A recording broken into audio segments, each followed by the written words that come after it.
Hey there, my name is Carly. I'm a homeschooling mom to 3 boys ages 11, 9, and 6. And I just wanted to hop on today to show you an Amazon haul that I got this week that's all homeschool related. It's either going to be for this current school year, a little bit over the summer, and then actually into next school year as too. I just love these hauls. I think they're fun. I love seeing new items that I hadn't seen before or thought of, so let's jump right into it. So the first thing that I'll show you is just some things that I got probably for our next school year, but maybe a little bit into the summer as well. The first thing I wanted to do is we've been using like lined paper for handwriting and stories over the years, but I feel like it's just so hard to like put away and make sure that I keep and remember where it got stashed when it's just loose leaf. So I thought that I would try composition notebooks, and I saw these ones from School Nest. They were so pretty, and they're 3 different colors. They actually have more than just 3 colors. So I can have one for each of my boys that I can tuck away at the end of the school year or whenever it fills up, and be able to look back on all of those memories, whether it be for their writing curriculum, for like a science nature notebook. I'm not exactly sure how we're going to use them, but I thought they were really nice and I wanted to try them out. So I will show them to you, the inside, just so you have an idea of what they look like. So this is the first one. So this is for my 11-year-old. He will be 12 in the fall and he'll be in 6th grade. So I got the college ruled notebook for him, and they're just really nicely bound. And then if you look on the inside, you can put a date. They have a space for a date and then some lines, and they can still draw a picture, which I think is nice even for my rising 6th grader, because he does like to illustrate a lot of what he's writing about. So I got the blue one for him, and then I went ahead and got one for my 6-year-old who will be in 1st grade, and then my 9-year-old who will be in 4th grade. And these two I got the primary for, which is just not as many lines. It should be a little bit simpler to fill up the page, but the same idea. It's just got the lines, and then you can put the date and they can draw a picture. So those will be for next year. And then I also got, my youngest son is in kindergarten this year, and he's almost done with his math curriculum, but I'd like him to still work on those skills throughout the summer and to kind of have a little bit of a supplement.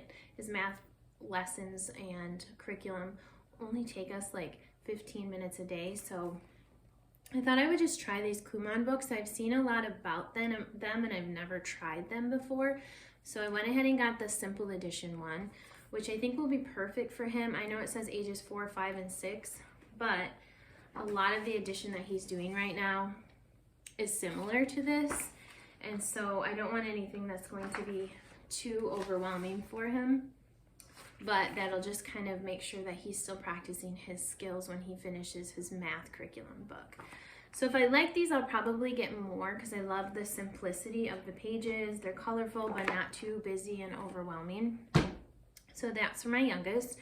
And then this was just such a random purchase, but I love DK books. And so when I see one that I like on sale, I'll go ahead and pick it up. And I probably saw this one and thought, well, that'd be fun for Easter, but I got it after Easter. It's called the Egg Book. So it's see how baby animals hatch step by step. My youngest son loves baby animals, and so I thought that he would enjoy flipping through this. We lay out different books every day for our read aloud time that they can flip through quietly. So this is just one more that I can add to that rotation. So the next grouping of things I have is like games and then a puzzle. Currently we are working on marine biology. We'll be going to the ocean on a trip in a couple weeks. So we're working on our marine biology science curriculum, but a lot of the things in it are a little trickier for my 6-year-old. So I like to have hands-on things that he can do while we're reading through the content, or the boys are doing their science journals, the older 2 boys. So I went ahead and got this Ravensburger ocean puzzle. It's 100-piece, so it's perfect for him to do while we're sitting there, and he can just kind of fiddle with it and keep his little hands busy and still be listening to some of the stuff we're talking about. It's really cute too, like the little creatures have sweet little faces. The next thing I got is we are actually traveling to the Great Homeschool Convention in Ohio this week, which if you're interested in learning more about that, if you want to see any like video content from there, I'm happy to go ahead and film some of that and show you. If you want to just comment down below so I know if that's something you'd be interested in. So we will be traveling there and then going on to Kentucky for a few days to visit our cousins. And so I got some new games that we could play in the hotel and then also play when we go to Kentucky. My kids love these Guess in 10 games. They're super fun. They're a quick game. You can actually even play them like around the dinner table. So I went ahead and got Food We Eat for my youngest. He still needs the junior version, which is actually perfect because we're going to be traveling with my nephew who's almost 3 years old, and he can play this version too, so it includes him in on the fun. But you're also, even though it's a lot of fun, you're also learning facts. So it kind of ties in homeschool, especially when you're traveling and you're just trying to continue to do school while traveling. It's nice to have some like fun games to play. So I got the Guess in 10 Food We Eat for him. And then I went ahead and got World of Sports for my middle son, who is super interested in like playing sports and watching sports, so I know he'll like that. This one isn't the junior version, so this is starting at age 6, but this is actually still kind of tricky for my 6-year-old to do on his own. He can play it, but he needs like a parent to sit with him and be on his team. And then I got for my oldest All About Space, which we're going to be doing the Good and the Beautiful space curriculum in the fall when we start school back up for the 2024-2025 school year.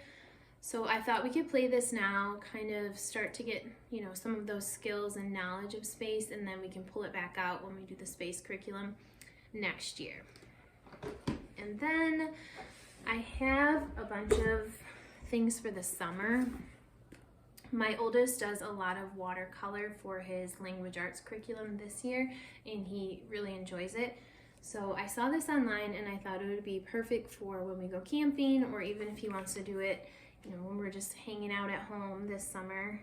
It gives you how to draw each of the creatures, or it's not just creatures, it's all sorts of things in nature.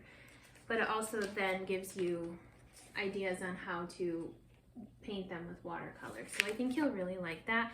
I honestly think it might be fun for me to try with him as well. So we'll give that a go. It is like beginner friendly, it says. So my son probably won't have an issue, but it'll be good for me to have a beginner friendly watercolor version.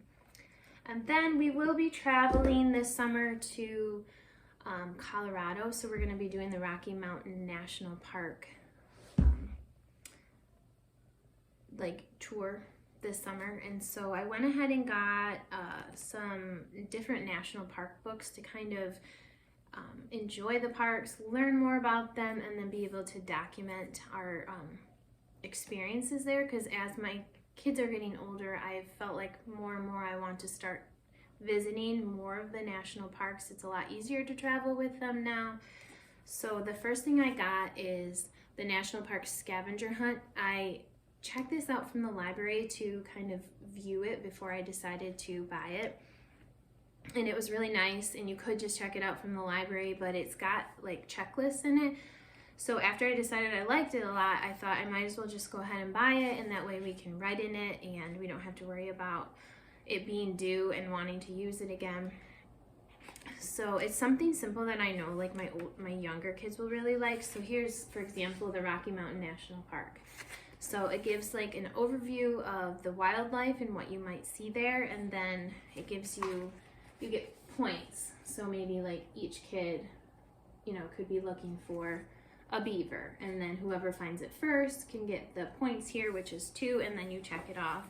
And it's got, you know, multiple pages of them. So it'll get the littler boys engaged as long as, you know, while we're just driving around the park. I think they'll like that a lot, and they can be searching for certain things. And then this one's really big, but I think it'll be a lot of fun, is the National Parks Bucket List Adventure and Guide Journal. So this one gives you like a ton of information about the national parks. And then it gives you a space where you can journal. So let me show you. So Crater Lake, for example, it tells you all about it. Definitely like the content for like reading would be for the older kids, but it's got different places you can stay, different things you can do in each national park. And then this is what I really like about it. It has a bunch of space for journaling, what the weather was like, to put the stamps, because I know they do stamps a lot of the parks, and then photos. So it's something that I'll probably pop in the car and just have in there so that we have it and we can open it up whenever we happen to see a national park and go ahead and journal that. It'll be a great memory to have. And then the last thing for like the summertime is I wanted to start a new read aloud series, and this one looked really interesting. Since we're going to be doing a lot of like outdoor travel, and then we also really like campgrounds and going camping, I thought we would try this as a read aloud. If we decide not to do it as a read aloud, I think my oldest son will really like this series. So we're going to go ahead and try this when the school year ends and see what we think. And then the last thing I just wanted to show you is my youngest son is still working on learning his sight words and spelling out words. And so I wanted to get some more like tactile things for him, because that definitely I'm noticing is the way that he learns. And so I got this box, and I already opened it, but it is the sand letters. So when you trace them, it's like you can feel it. It's like sandpaper, which is really cool. So what he'll do with these is we'll lay out a word, and then he'll have to say it and spell it and then trace it, but he can feel that. And I tell you what, it works. Like, he was really struggling with, like, for example, the word the. We got these out, we practiced them for a couple days, and instantly he could pick it out in books. He wasn't struggling anymore. So the tactile learning for some kiddos is definitely the way to go. So with that being said, I thought I would go ahead and get him a second tactile thing, just so he wasn't always doing just the sandpaper letters. And every kid loves Pop-Its. So I went ahead and got these Pop-It letters, which, so for example, the word no, he would say no, and then he has to go N-O, no. And these are cool because I have the entire alphabet it came with, the set did, but they also come apart so that you can change the words, or you could, if you're just learning like the alphabet and you're not doing words yet, you could work on just the letters separately. Those have been a big hit. They're helping a lot. He loves them, but also his brothers who are older pull them out and they play with them. So we got these from Amazon last week, and they've already been used a ton. So that is everything that I got in my Amazon haul. If you'd like any of the links to this, just go ahead and comment down below, and I can try and find all the links. Since I just ordered it all, I don't think it'll be an issue. And thank you for watching. If you like this video, go ahead and click like and subscribe, and I'll see you in my next video. Thanks, bye.